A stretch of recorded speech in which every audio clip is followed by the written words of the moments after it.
Ladies and gentlemen, please welcome Sam Richter.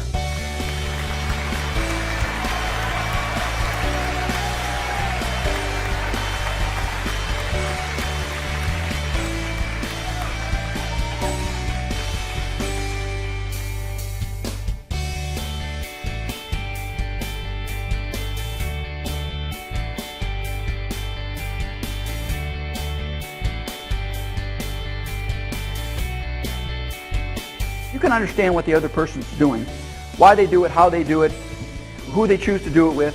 If you can figure out the answers to those questions before you walk in the door, that's where you're going to provide a lot of value. That's what I'm going to show you how to do.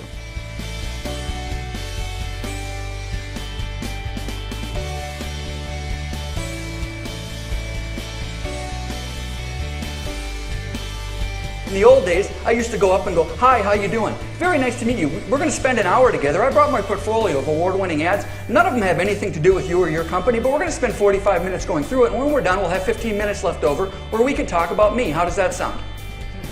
What they're really buying from you in that initial meeting is you. Do I trust this person? Does this person look like he or she knows what he's talking about? Can this person solve my problems? Do they understand my industry? But 15 years ago, let's say you really screwed up. You did something wrong in business. Maybe you embarrassed your family. You did something bad in the community. How many people really knew about it? Not very many. Maybe a couple of friends told each other.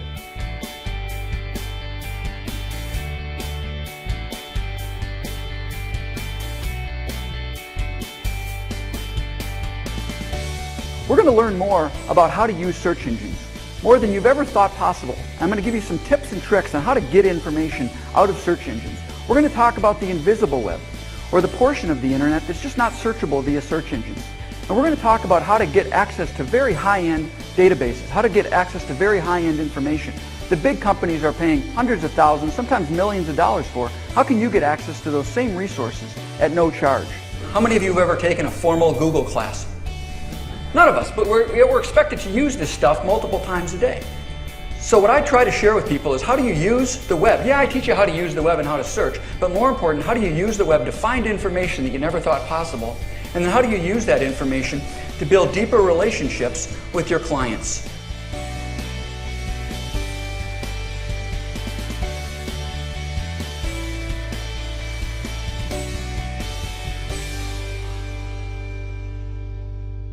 So the key is, by putting good information into a search engine like Google, by putting good information in, you're going to get good information out.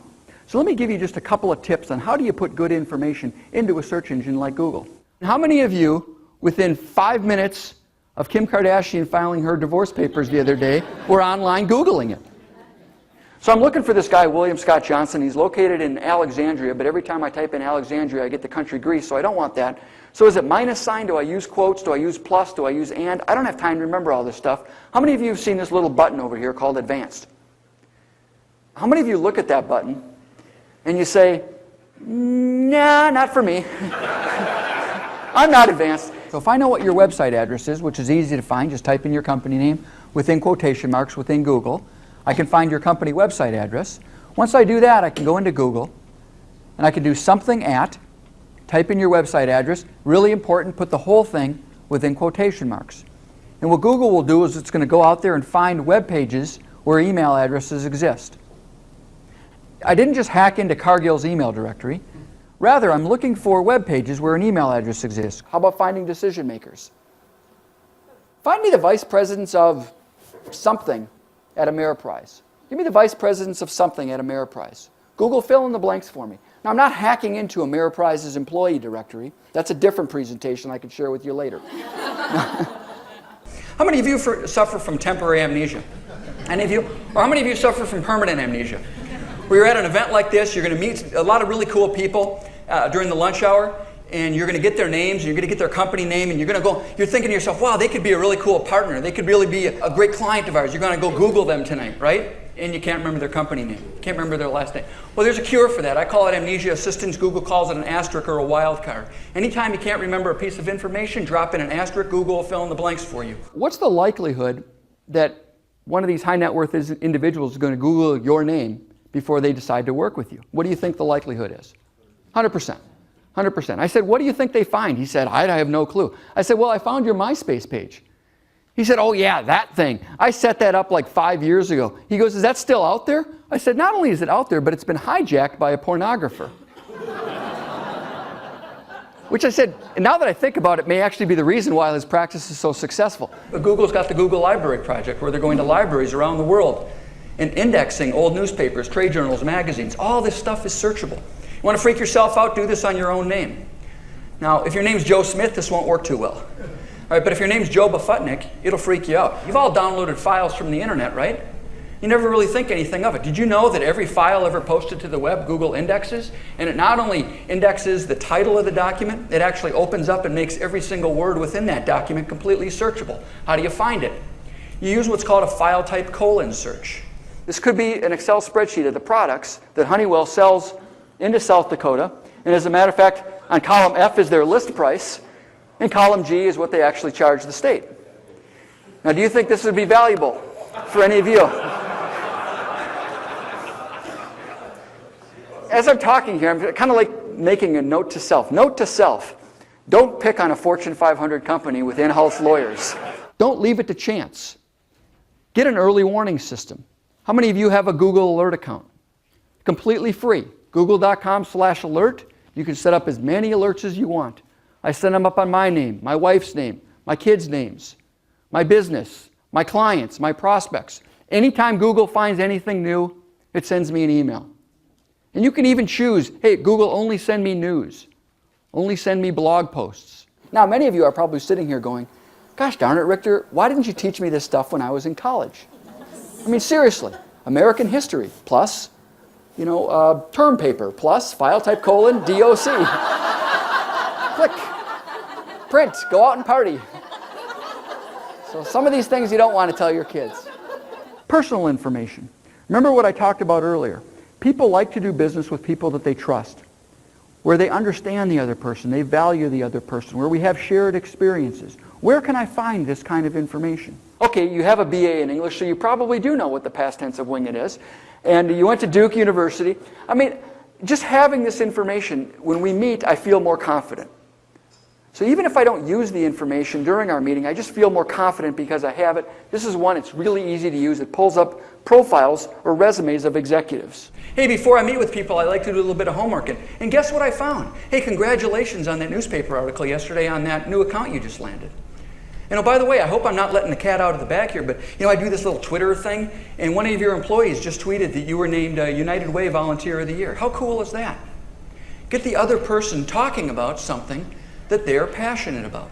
I talk about in my book that I'm going to feel completely linked in, completely networked in life when I'm 1 degree away from the Pope, the Queen of England, and the President of the United States. People ask me, they say, Sam, what's the power of LinkedIn?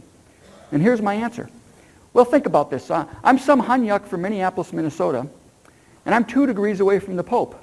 Who does that mean I'm 3 degrees away from? Okay? Now that took a while for some of you to get it. That is the power of LinkedIn.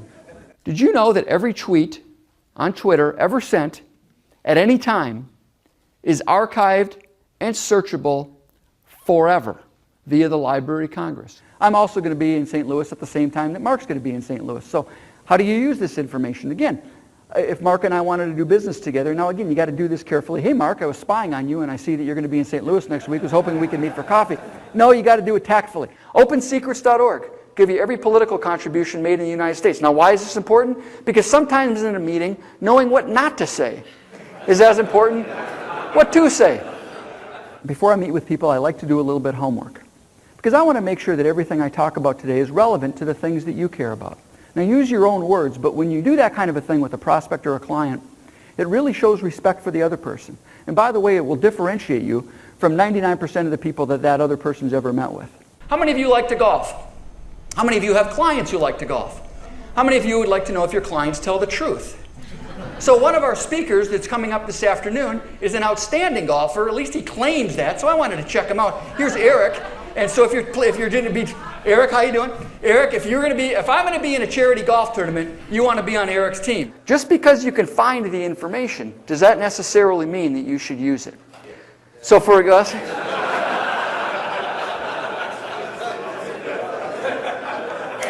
So for example, if I said to you, you know, a great way to practice sales intelligence is to send an intern over to your competitor at 3 in the morning and look through their garbage can, go dumpster diving. How many of you would say that's a good idea? Although I see a couple of you writing notes, you know. Send intern. You just need to go through life thinking everything you do online, in digital format, whether that's a text, a tweet, a Facebook post, a comment on a blog, or your website. Anything in digital format, you need to assume that that piece of information that you just put online is going to be out there in the public domain and searchable forever. And then I like to say, if you want to see if I actually know what I'm talking about, Google my name. If I don't own the first 100 pages of Google search results on my name, and there are lots of other Sam Richters in the world, I've just kind of virtually eliminated them, then I don't know what I'm talking about. So this is my business card. Thank you so much for inviting me. Thank you very much, guys.